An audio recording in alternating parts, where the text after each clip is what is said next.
마가복음 10장 35절에서 45절 말씀입니다. 말씀면 한 절씩 교독하겠습니다. 세베대의 아들 야고보와 요한이 주께 나와 여짜오되 선생님이여 무엇이든지 우리가 구하는 바를 우리에게 하여 주시기를 원하옵나이다. 이르시되 너희에게 무엇을 하여 주기를 원하느냐. 여짜오되 주의 영광 중에서 우리를 하나는 주의 우편에 하나는 좌편에 앉게 하여 주옵소서. 예수께서 이르시되 너희는 너희가 구하는 것을 알지 못하는도다. 내가 마시는 잔을 너희가 마실 수 있으며 내가 받는 세례를 너희가 받을 수 있느냐. 그들이 말하되 할 수 있나이다. 예수께서 이르시되 너희는 내가 마시는 잔을 마시며 내가 받는 세례를 받으려니와 누구를 위하여 준비되었은지 그들이 얻을 것이니라.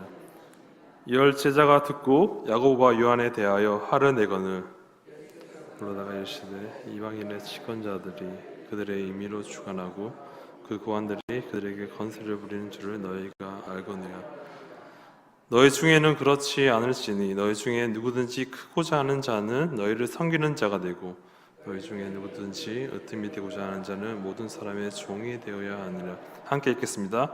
인자가 온 것은 섬기면 받으려 함이 아니라 도리어 섬기려 하고 자기 목숨을 많은 사람의 대속물로 주려 함이니라. 아멘. 이 시간 섬김의 삶이라는 제목으로 말씀의 은혜를 나누겠습니다. 오늘 우리는 본문 말씀을 통해 제자들이 영광의 자리를 원했던 사건과 그에 대한 예수님의 교훈을 살펴보고자 합니다. 오늘 본문에 등장하는 사건은 예수님의 제자들이 예수님을 따르는 길의 본질을 잘 이해하지 못했음을 보여줍니다. 세베대의 두 아들 야고보와 요한이 예수님께 특별한 부탁을 했는데 자신들을 예수님 좌우편에 앉게 해달라는 것입니다. 이는 그들이 예수님의 영광 중에 한 자리를 차지하기 원했기 때문인데요. 하지만 예수님은 이러한 그들의 요청을 통해 섬김의 본질과 지도자의 참된 의미를 가르치십니다. 지금 우리가 살고 있는 포스트 모더니즘 시대의 특징 중 하나는 자기를 사랑하고 자기를 자랑하고 자기가 옳은 대로 살아가는 시대입니다. 자기 영광을 위해 사는 시대입니다. 자기가 빛나고 아름다워지기 위해 사는 시대입니다. 오늘 본문을 통해 이러한 시대를 살아가는 우리에게 이웃을 섬기고 동시에 하나님을 섬기는 삶이 무엇인지 살펴보기를 원하는데요. 본문 속에서 예수님이 가르치신 섬김의 위대함과 그 깊은 뜻을 오늘 말씀을 통해 잘 이해하시기를 소망합니다. 세베대의 아들 야고보와 요한은 예수께 나아가 자신들의 요청을 들어줄 것을 간청합니다. 무엇이든지 우리가 구하는 바를 우리에게 하여 주시기를 원합나이다 라고 요청한 것은 그들이 얼마나 간절히 원했는지를 보여줍니다. 그들은 주의 영광 중에서, 주의 빛나고 아름다움 중에서 자신들을 하나는 주의 우편에 하나는 좌편에 앉게 해달라고 요청합니다. 이 요청은 당시 사회에서 건세와 영광을 상징하는 자리를 구하는 것입니다. 역사적 배경을 살펴보면 유대 사회는 건세와 지위가 매우 중요한 사회였습니다. 건세자는 지배하고 건세를 받는 자는 복종해야 했으며 종은 주인에게 절대 복종해야 했습니다. 야고보와 요한이 요청한 자리는 바로 이러한 사회적 맥락에서 큰 존경과 권력을 의미했습니다. 하지만 이 요청은 예수님을 섬기려는 마음보다는 자신의 영광을 추구하려는, 자신이 빛나고 아름다워지려 하는 욕망에서 비롯된 것입니다. 예수님은 야고보와 요한의 요청에 대해 깊이 있는 답변을 주십니다. 그리고 예수님께서는 너희는 너희가 구하는 것을 알지 못하는도다. 내가 마시는 잔을 너희가 마실 수 있으며 내가 받는 세례를 너희가 받을 수 있느냐라고 물으십니다. 이 질문은 그들이 예수님이 겪어야 할 고난과 희생을 잘 이해하고 있는지를 물으신 것인데요. 야고보와 요한은 할 수 있다고 대답했으나 예수님은 그들이 아직 그 진정한 의미를 이해하지 못하고 있음을 지적하십니다. 이어서 예수님은 좌우편에 앉은 것을 앉는 것은 그분이 줄 것이 아니라 누구를 위하여 준비되었든지 그들이 얻을 것이라고 말씀하십니다. 이는 모든 일이 하나님 아버지의 주권 아래 있는 일이라는 것을 강조하는 것입니다.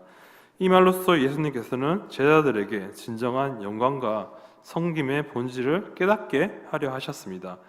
참된 섬김의 삶을 살기 위해서 우리가 먼저 해야 될 일은, 첫 번째로 우리는 섬기는 삶을 살아가기 전에 섬기는 동기를 먼저 점검해 보아야 합니다. 마태복음 23장에 나오는 바리새인과 서기관들은 자신의 의를 자랑하기 좋아하는 사람들이었습니다. 예수님께서는 그들을 일컬어 독사의 자식들이라 하는데요, 그들은 자신들이 남들보다 구제도 잘하고 기도도 잘하고 금식도 잘한다고 합니다. 그들의 구제와 기도와 금식은 자신의 의를 드러내기 위한, 자랑하기 위한 수단이었습니다. 예수님을 사랑하는 마음에서, 예수님을 따라 살려는 마음에서가 아니라 오로지 자신의 경건을 자랑하기 위한 삶을 바리새인들과 서기관들이 살았습니다. 그래서 예수님께서는 그들을 회칠한 무덤에 비유하셨으며 겉과 속이 다르게 외식하는 자라 하셨으며 독사의 자식들이라고 말씀하셨습니다. 마태복음 6장 1절에서 4절을 보시면, 사람에게 보이려고 그들 앞에서 너희 의를 행하지 않도록 주의하라. 그리하지 아니하면 하늘에 계신 너희 아버지께 상을 받지 못하느니라. 그러므로 구제할 때 외식하는 자가 사람에게서 영광 받으려고 회당 거리에서 하는 것 같이 너희 앞에 나팔을 불지 말라. 진실로 너희에게 이르노니 그들은 자기 상을 이미 받았느니라. 너는 구제할 때 오른손이 하는 것을 왼손이 모르게 하여 내 구제함을 은밀하게 하라. 은밀한 중에 보시는 너희 아버지께서 갚으시리라. 그렇습니다, 여러분. 우리는 무슨 일을 하기 전에 그 일을 하려는 동기를 한번 먼저 생각해 보아야 합니다. 동기를 점검해야 합니다. 내가 하려는 것이 예수님이 보시기에 좋은 것이며 예수님 나라 확장을 위해서 순수하게 욕심 없이 하려는 것인지에 대한 동기 점검이 필요합니다. 동기 점검은 예수님과의 대화인 기도로 가능한데요, 오늘 본문도 예수님과 야고보와 요한의 대화로 이루어져 있습니다. 따라서 우리는 예수님과의 대화인 기도로 우리 섬김의 동기를 점검해야 합니다. 오늘 본문의 대화는 하나님 나라의 적절한 유형의 섬김에 대해서 제자들에게 더 자세하게 가르칠 수 있는 기회를 제공해 주는데요, 마가복음 8장 31절에서 첫 번째 순환 예고 다음에 자기 부인, 섬김, 순교에 관한 가르침이 뒤따랐고, 마가복음 9장 31절에서 두 번째 순환 예고 다음에도 자기 부인과 섬김 그리고 순교의 가르침이 뒤따랐습니다. 세 번째 순환 예고인 10장 32절과 34절에서도 비슷한 가르침이 뒤따르는데요, 이렇게 순환 예고, 고난 예고가 있을 때마다 예수님께서는 예수님을 쫓는 사람들이 살아야 할 삶에 대해서 말씀하셨습니다.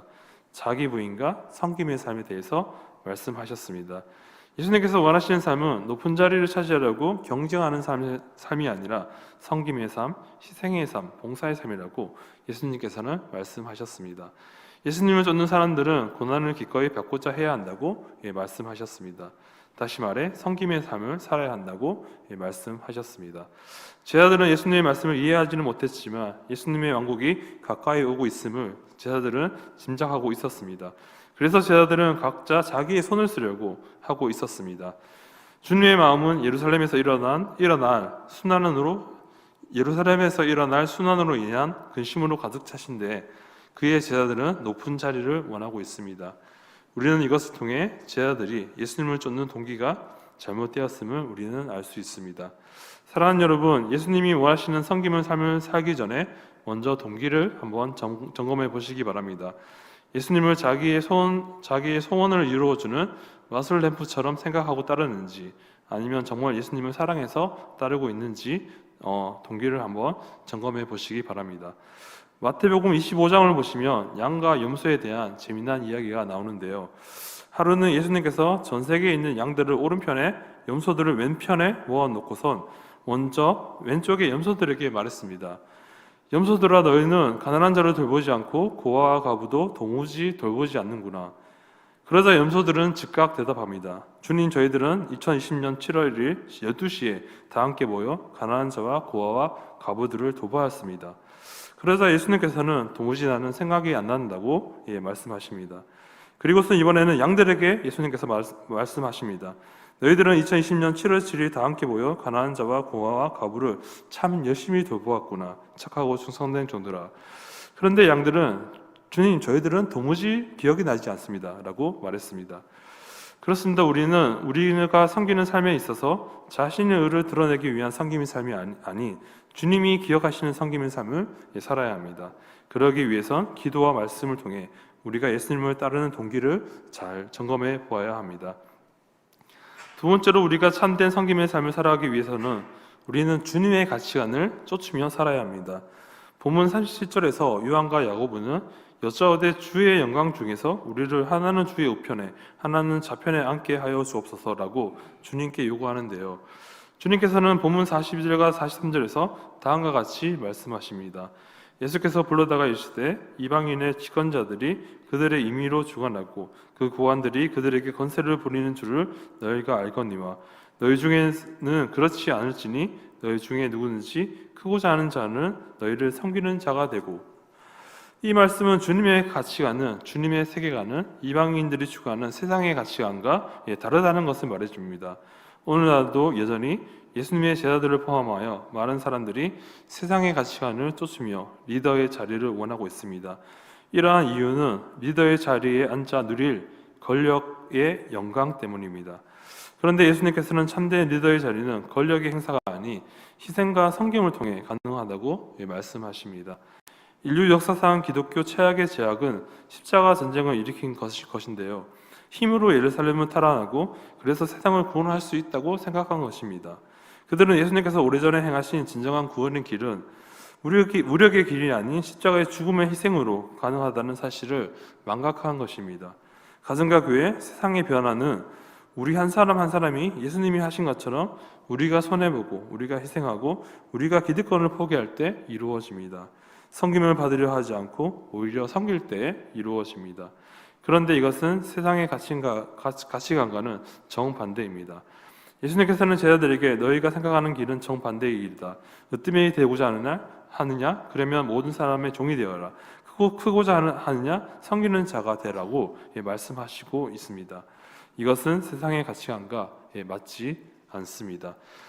헬라 시대와 로마 시대에 다른 사람을 위해 봉사하는 사람은 따로 정해져 있었는데요. 그것은 노예들의 일이었고 노예들의 삶이었습니다. 당시 섬기는 사람이란 저주받은 사람이요 천한 사람이라고 규정되었으며 그들은 종처럼 부려졌습니다. 그런데 그리스도인들이 노예들이나 하는 일을 자청해서 하니까 세상이 깜짝 놀라는 것입니다. 종들이 하는 일을 그리스도인들이 하니까 세상이 놀라는 것입니다. 아니 저 사람들은 왜 노예가 하는 일을 하지? 그러면서 왜 저렇게 즐거워하지? 라고 세상 사람들은 그리스도인들의 섬김의 삶을 의아해했습니다. 그런데 그리스도인들의 그런 삶이, 섬김의 삶이 세상의 가치관을 뒤집어 놓았습니다. 이는 그리스도인들이 노예나 하는 일을 거룩한 일이라고 하면서 앞장섰기 때문인데요. 로마가 기독교를 탄압한 사실을 여러분도 잘 아실 것입니다. 기독교인들을 원형극장에 가두고 사자를 풀어놓고 잡아먹게 만들고 네로 황제는 로마성에다 기독교인들을 가둬놓고 불을 질렀습니다. 그런 로마가 세계 선교의 중심지가 되었습니다. 로마는 군대를 풀어서 기독교인들을 탄압했으며 군인들이 칼을 들고 기독교인들의 집에 들어가서 재산을 몰수하고 말을 안 들으며 모두 다 죽였습니다. 당시 로마 군인들의 행포가 얼마나 심했는지 그들로 인해 사생아들이 수없이 많이 쏟아져 나왔는데 그 고아들을 아무도 돌보지 않았습니다. 그런데 기독교인들이 이 아이들을 책임질 사람은 아무도 없다면서 이 아이들을 데려다가 길렀습니다. 그래서 그 당시 기독교인들이라며 고아 아이들을 한 사람씩 길렀다고 합니다. 기독교인들을 핍박하려고 그들의 집에 들어간 군인들은 자신들이 뿌린 죄의 씨앗들을 기독교인들이 다 보호해주고 있는 모습에 그 모습에 군인들이 변화하기 시작했습니다. 군인들은 정부의 반감을 갖고 돌아서기 시작했습니다. 이것을 기점으로 힘있는 로마 군인 세계부터 뒤집어지기 시작해서 로마 전체가 뒤집어졌습니다. 결과적으로 AD 313년에 콘스탄티 대제가 기독교를 국교로 선언하기에 이릅니다. 이처럼 사람들의 믿음, 가치관이 변하는 데에는 그리스도인들의 섬김의 삶이 있었습니다. 그들의 작은 섬김이 사람들의 가치관을 변화시켰으며 마침내 기독교가 국교가 되는 열매를 맺게 하였습니다. 한 사람의 삶을 통해, 한 사람의 섬김을 통해 여러 사람의 가치관이 변했습니다. 그 결과 아름다운 열매를 맺었습니다. 사랑하는 여러분, 주님의 가치관을 철이 철을 날카롭게 하듯이 섬김을 삶을 통해 자신과 이웃에게 선한 영향력을 전하시길 소망합니다. 우리의 섬김을 통해 가정이 변하고 교회가 변하고 사회가 변화되는 역사가 일어나기를 소망합니다. 마지막으로 우리가 참된 섬김을 살기 위해서는 첫째, 우리는 동기를 점검하고, 둘째, 주님의 가치관을 쫓으며, 마지막으로 우리는 아는 것을 행동으로 옮겨야 합니다. 예수님께서는 본문 45절에서 인자가 온 것은 섬김을 받으려 함이 아니라 도리어 섬기려 하고 자기 목숨을 많은 사람의 대속물로 주려 함이라 라고 말씀하고 계십니다. 이 말씀은 예수님께서 이 땅에 오신 이유가 섬기기 위해 오셨다는 것입니다. 섬김을 받기 위해 오신 것이 아니라 섬기기 위해 오셨다는 것입니다. 그리고 예수님께서는 그 섬김의 삶의 본이 되셨습니다. 요한복음 13장에 예수님께서는 사랑하는 제자들의 발을 씻겨주는 사건이 나오는데요. 요한복음 13장 13절에서 14절은 말씀합니다. 너희가 나를 선생이라 또는 주라 하니 너희 말이 옳도다. 내가 그러하다. 내가 주와 또는 선생이 되어 너희 발을 씻었으니 너희도 서로 발을 씻어주는 것이 옳으니라. 예수님께서는 섬김의 삶을 명하셨고 그리고 본이 되셨습니다. 섬김을 실천하지 않고 예수님의 제자가 되는 법은 없습니다. 본문 38절을 보시면 예수께서 이르시되 너희는 너희가 구하는 것을 알지 못하는도다. 내가 마시는 잔은 너희가 마실 수 있으며 내가 받는 세례를 너희가 받을 수 있느냐라고 말씀하십니다. 여기서 예수님이 마시는 잔은 고난의 잔입니다. 세례는 고난을 감당하기 위한 성령님의 세례입니다. 제자들은 이 말씀의 의미를 깨닫지 못했습니다. 예수님을 정치적인 메시아로 생각했었습니다. 그러나 예수님께서 십자가에 죽으시고 사흘 만에 부활하신 후 제자들에게 나타나심으로 제자들은 예수님의 말씀을 깨닫고 변화되어 섬김의 삶을 살아갑니다. 섬김의 삶을 실천하며 살아갑니다. 야고보서 2장 4절은 말씀합니다. 행함이 없는 믿음은 죽은 믿음이라. 행하지 않으면 그 믿음 자체가 살아있는 것이 아니라 죽었다는 말입니다. 성도 여러분, 삶은 봉사요, 희생이요, 헌신입니다. 그런 인생에 참 기쁨과 행복이 있습니다. 그런 삶을 주님이 우리에게 보여주셨고 명하셨습니다. 봉사, 섬김과 헌신처럼 거룩한 것은 없습니다. 우리는 하나님과 이웃을 섬기기 위해 존재합니다. 예수님께서 신이 말씀하십니다. 내가 온 것은 섬김을 받으려 함이 아니라 도리어 섬기려 하고 내 목숨을 많은 사람의 대속물로 주려 위함이라. 헌신은 내 인생을 가장 거룩하게 만듭니다. 헌신은 내 인생을 가치 있게 만듭니다. 섬김은 내 인생을 아름답게 해줍니다. 섬김은 세상을 바꿉니다. 섬김은 생명을 살립니다. 섬기는 사람은 하나님의 사람입니다. 작은 것에 헌신하는 사람들을 통해서 변화가 일어납니다. 세상이 바뀝니다. 나 자신도, 가정도, 교회도 변하게 됩니다. 사랑하는 여러분, 하나님께서는 섬기는 한 사람을 통해 놀라운 역사를 이루십니다. 저와 여러분 모두 섬기는 삶을 실천함으로 우리를 통해 하나님 나라가 확장되고 우리를 통해 가정이 변화되고 교회가 변화되고 사회가 변화되는 역사가 일어나기를 간절히 소망합니다.